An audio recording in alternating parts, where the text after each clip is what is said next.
Ontario expects to reduce greenhouse gas emissions by 2030.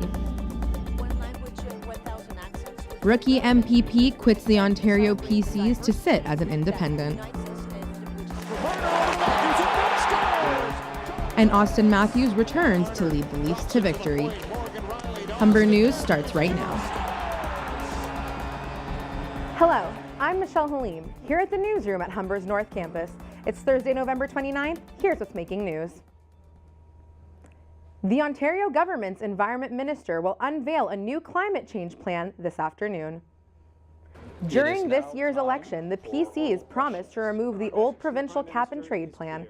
They said they would create an emissions reduction fund similar to one in Australia. The Ford government has been fighting the federal Liberal government's imposed carbon tax.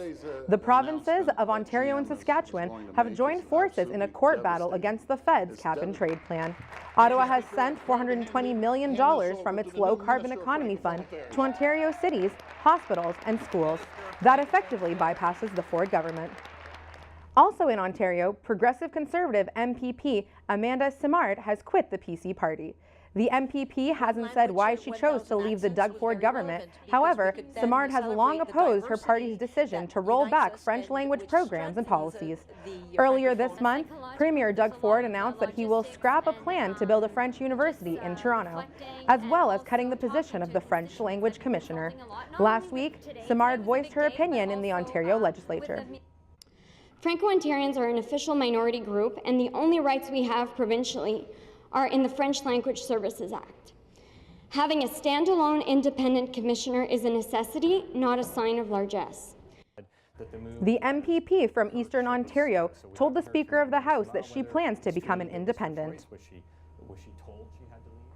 Premier Doug Ford is blaming Prime Minister Justin Trudeau's carbon tax for the GM Oshawa closure. Ford told reporters yesterday that the tax is the single biggest issue killing jobs in Ontario. He says that it is impossible to be in support of both manufacturing jobs and the carbon tax. The GM Oshawa closure was announced on Monday. Over 2,500 auto workers there will be unemployed by the end of next year.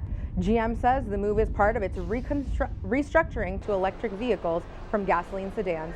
They are cutting 14,000 jobs worldwide.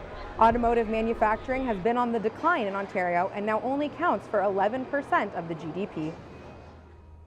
Justin Trudeau and his wife, Sophie, have arrived in Buenos Aires. They are scheduled to attend the Group of 20 summit in Argentina. The world's 20 top industrialized countries will discuss issues such as trade and climate change. Trudeau's plan includes increasing middle-class jobs, advancing gender equality, and promoting clean energy. The event will be taking place from today until Saturday. A Vaughan teacher is accused of engaging in sexually inappropriate conversations with a male student. During September, conversations with the student allegedly took place at Danforth Collegiate. Carlo Rossi has been charged with sexual exploitation and invitation to sexual touching. The 61-year-old appeared at a College Park court yesterday. A judge has approved distribution plans for millions of donations to the families of affected by the Humboldt Broncos crash. The deadly accident last April stunned the town of Humboldt. Under the plan, the 13 survivors will get $425,000 in addition to a previous $50,000. Families of the deceased will receive $525,000. The GoFundMe page was started by a Humboldt resident to help pay the expenses of the victims' families. The deadly crash happened last April. A semi-truck driver is facing numerous charges.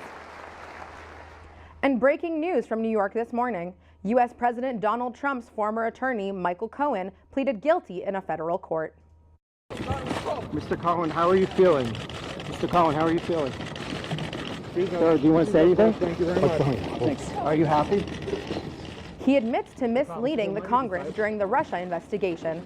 Cohen made a false statement regarding a proposed Trump Tower real estate deal in Moscow between 2015 and 2016. He had previously said that the deal was stopped in January 2016. Cohen left the courthouse without making a statement. Last August, Cohen pleaded guilty to other federal charges, including bank fraud. Political developments in the U.S. House of Representatives this week. Nancy Pelosi has been nominated to become the next Speaker of the House. If she gets the job, she'll hold the third most powerful post in the U.S. government. Because every Congress, I listen, I learn, we incorporate we are invigorated by new members coming in and new thinking of our members. So this was no different than ever before. It is different in that we have an historic freshman class by dint of their experience, their diversity, their gender. It's something very, very special. And let us just take a moment to dwell upon the fact that we are in the majority.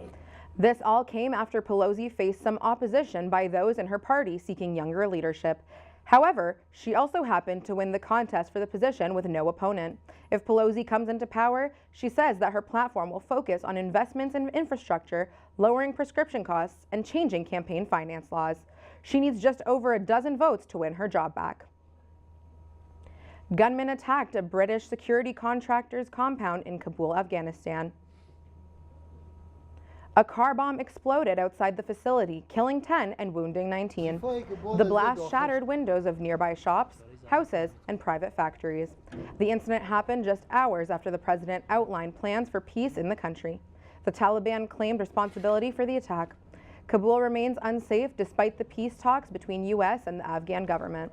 The war with the Taliban has been dragging on for more than 17 years. British Prime Minister Theresa May is continuing to defend her Brexit deal. Today, May spoke in front of a parliamentary committee in London. I am focusing for the next 2 weeks on the vote that is going to take place in the House of Commons. The British PM brushed aside any idea of putting a new deal forward by extending the Brexit negotiating period. The Brexit deal was approved by the European Union last weekend.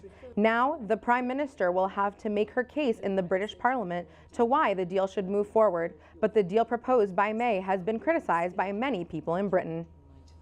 Members of the House of Commons who clearly, from their interventions to me in statements and from other comments that they have been making, wish to ensure that we don't leave the European Union. We're at a point where we have negotiated a deal that people thought we would never be able to negotiate. We have negotiated a good deal for the United Kingdom. We have, and there is a clear choice, I think, for members of EU negotiator for Brexit, Michel Barnier, has said the deal put forward is the only one on the table. The UK House of Commons will vote on the deal in December. If Brexit is approved, the United Kingdom will leave the EU next March. And in fourth position, Toronto, Canada.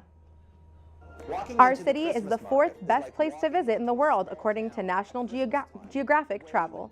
Dakar, Senegal came in first, followed by Salvador, Brazil in second place. Position 3 was taken by Kansas City, Missouri. And yes, in fourth spot, none other than Toronto, Canada. The poll looked at a total of 28 destinations and travel experiences for 2019 from around the globe. This means that Canada has beaten 24 other countries to grab this coveted spot. Well done, Toronto. We're going to take a quick break. Still ahead, the latest in sports. But first, Umair Farouk Khan has a preview of your 3-day forecast. You may want to grab your coats and maybe even your umbrellas. It's windy and chilly out here. We're expecting some rain and some flurries. I'll be back with your 3-day forecast soon.